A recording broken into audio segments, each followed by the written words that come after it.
اللہ رب العالمین نے ہر انسان کو 3 نفسیں دے کر پیدا کیا ہے، نفس مطمئنہ، نفس لوامہ اور نفس امارہ۔ یہ 3 نفسیں ہیں جن کے اوپر ہم لوگ انسان اس کل کائنات میں، چاہے وہ کسی بھی مذہب سے تعلق رکھتا ہو، ان 3 چیزوں کو لے کر کے چلتا ہے اس دنیا کے اندر۔ اور نفس مطمئنہ جو نفس ہے وہ اللہ رب العالمین کی پسندیدہ نفس ہے۔ یہ وہ نفس ہے جس کو اللہ رب العالمین نے عرش کریم پر انسان کی تخلیق دی ہے، اور اس تخلیق کے وقت میں جب اللہ رب العالمین نے اس کو وہ نفس دی ہے، جو نفس اللہ رب العالمین کی صرف فرما برداری کرتی ہے، جو نفس اللہ رب العالمین کی صرف تعریف کرتی ہے، اور جب آدم کو اللہ تعالیٰ بناتے ہیں اور وہ نفس دیتے ہیں تو وہ نفس جو ہے اللہ رب العالمین کی پہلے دن سے عبادت کر لیتی ہے۔ لیکن جب اللہ رب العالمین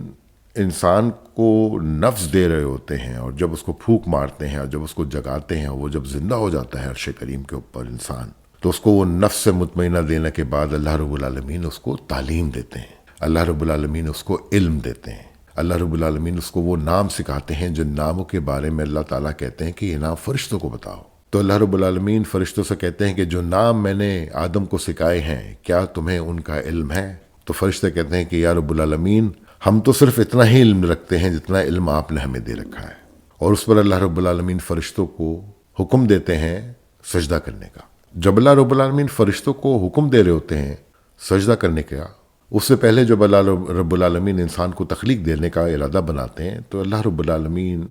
العالمین انسان کو برتری دیتے ہیں اپنی 2 مخلوق کے اوپر، اور اللہ رب العالمین اس کو اس چیز سے بناتے ہیں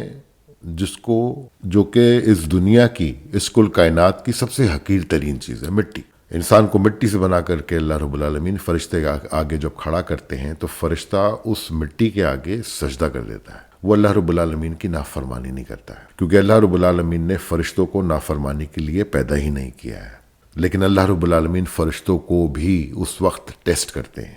کہ میں نے جس مخلوق کو بنایا ہے وہ اس چیز کے آگے جب اس کو پتہ چلے گا کہ وہ اس سے سپیریئر ہے تو اس کے آگے سجدہ کرے گا کہ نہیں کرے گا۔ اور اللہ رب العالمین ابلیس کو بھی کہتے ہیں سجدہ کرنے کے لیے، لیکن ابلیس غرور میں آ جاتا ہے، اور جب وہ غرور میں آتا ہے تو وہ اللہ رب العالمین سے کہتا ہے کہ یا رب العالمین آپ نے مجھے آگ سے بنایا ہے اور آپ نے آدم کو مٹی سے بنایا ہے، تو میں اس سے برتر ہوں۔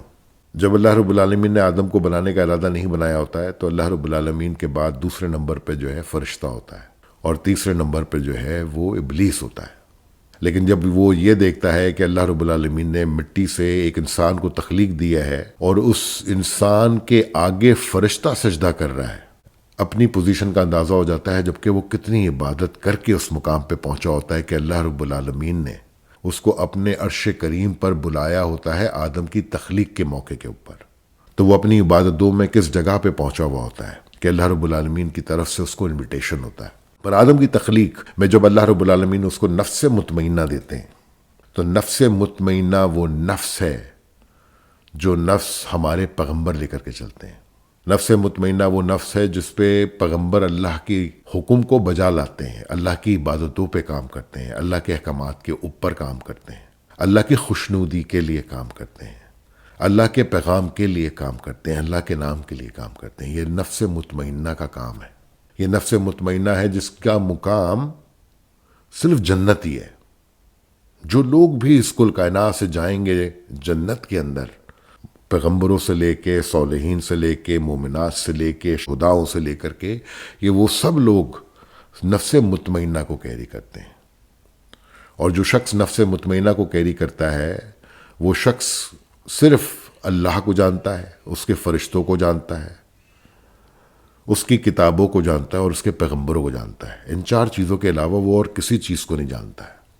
اور وہ اللہ کے نام سے شروع کرتا ہے اور اللہ کی عبادت کرتا ہے، خالص عبادت اللہ کی کرتا ہے وہ۔ تو یہ نفس مطمئنہ والے لوگ ہوتے ہیں جو اللہ کے احکامات کو پورا کرتے ہیں، جو اللہ کی عبادتوں کو پورا کرتے ہیں، جو لوگوں کے آس پاس کے لوگوں کو خیال رکھتے ہیں۔ قرآن میں اللہ رب العالمین نے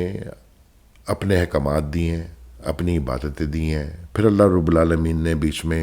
پیغمبروں کی کہانیاں ڈالی ہیں، پھر آگے جا کر کے اللہ رب العالمین نے پھر وہ احکامات دیے ہیں جن پہ ہم لوگوں کو اللہ رب العالمین نے تنبیہ کری ہے، اور پھر اللہ رب العالمین اس میں ہمیں دوزخ کے حالات بتاتے ہیں کہ دوزخ میں اور ججمنٹ ڈے پہ ہمارے ساتھ کیا ہوگا۔ تو قرآن کو جس طریقے سے ترتیب اللہ رب العالمین نے دیا ہے، یہ قرآن اللہ رب العالمین نے بہت آہستہ آہستہ رسول اللہ صلی اللہ علیہ وآلہ وسلم کے دل پر اتارا ہے، اور اللہ رب العالمین نے قرآن میں رسول اللہ کو کہا ہے کہ تم اس کو آہستہ آہستہ پڑھا کرو، کیونکہ قرآن اللہ رب العالمین کی لکھی ہوئی ایک کتاب ہے۔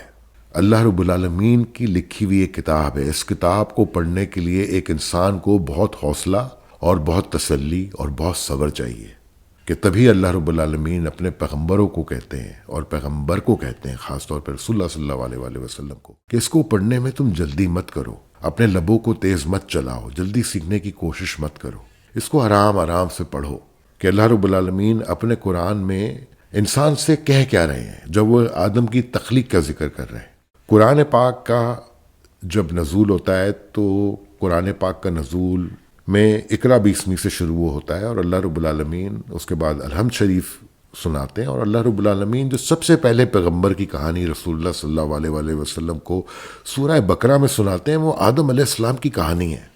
اللہ تعالیٰ نے اس قرآن کو اس طریقے سے ترتیب دیا ہوا ہے۔ اللہ تعالیٰ نے پہلے ہی پاروں کے اندر انسان کی نافرمانی اور ان کے کفر کا ذکر کیا ہے۔ اللہ رب العالمین نے قرآن کی پہلی آیتوں میں ہمیں بتا دیا ہے کہ وہ کون لوگ ہیں جن کو اللہ رب العالمین پسند کرتے ہیں، اور وہ کون لوگ ہیں جن کو اللہ رب العالمین پسند نہیں کرتے، اور وہ کون لوگ ہیں جن سے اللہ رب العالمین بیزار ہیں۔ وہ کون لوگ ہیں جن سے اللہ رب العالمین بیزار ہے؟ اللہ رب العالمین نے قرآن رسول اللہ صلی اللہ علیہ وآلہ وسلم کی تعلیم کے لیے اتارا ہے، ان کو تعلیم دی ہے انہوں نے۔ قرآن ایک یونیورسٹی ہے ایک پیغمبر کی، اور وہ چاہتا ہے کہ اس قرآن کو ہم تک دے، اور ہم اس کو پڑھیں، اور ہم اس پہ غور کریں کہ اللہ رب العالمین ہم سے کہہ کیا رہے ہیں۔